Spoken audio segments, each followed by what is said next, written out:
বানাচ্ছি orange chicken. এটা এতটাই টেস্টি যে তোমরা না বানালে সত্যিই মিস করবে। অরেঞ্জ চিকেন, তাও এতটা টেস্টি।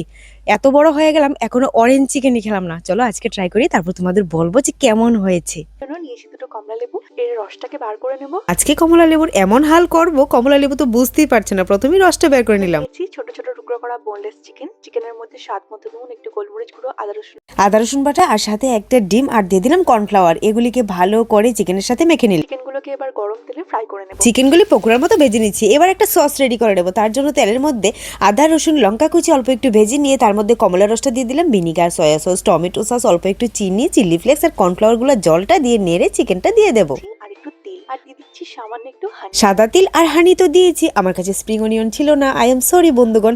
আর দেখো রেডি অরেঞ্জ চিকেন। দেখতে তো বেশ লোভনীয় হয়েছিল। আর এটা যতটা লোভনীয় দেখতে হয়েছিল, এর টেস্টটা কিন্তু আমার কাছে অতটাও ভালো লাগেনি, আবার অতটা খারাপও ছিল না। হয়তো তোমাদের কাছে ভালো লাগতেও পারে। এই রেসিপিকে দেবো 5 আউট অফ 10।